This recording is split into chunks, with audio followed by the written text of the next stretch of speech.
समुद्रको छेउमा golden get नजिकै नेपाली मोमोको स्वाद दिँदै हामी चाहिँ गाइस।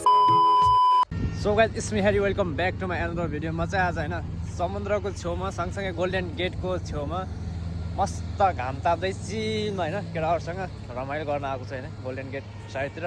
एकछिनपछि हजुरलाई देखाउने छु होइन गोल्डन गेटको भ्यू एन्ड देन समुद्रको भ्यू होइन। यस्तो यस्तो दामी भ्यूहरू छ होइन, हेर्न आनन्द मजाले होइन। टक्क बसेर मस्त खानुको मजा नै बेग्लै हुन्छ कि यो साइडतिर होइन। यो चाहिँ गोल्डन गेट है।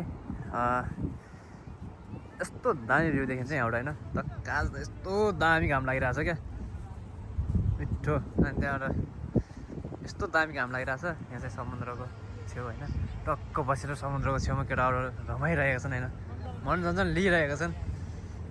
त्यही हो, यो चाहिँ गोल्डन गेट छ। हाम्रो चाहिँ यहाँ पार्टी छ, एकछिनपछि देखाउने छु के हुन्छ नि गाइस। हाम्रो टिम कर्णालीको टिम कोच होइन म सुरेश सोल्टी हुनुहुन्छ यता।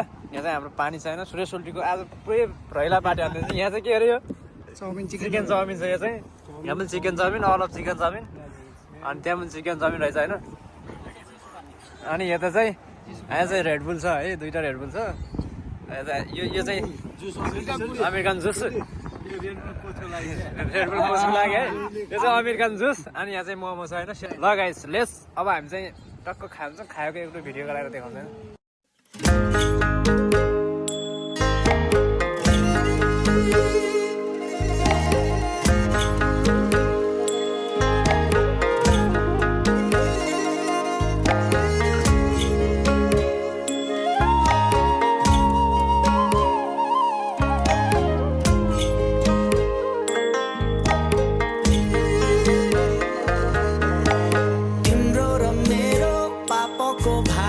बिसाउने रहेछ येशू नै छौ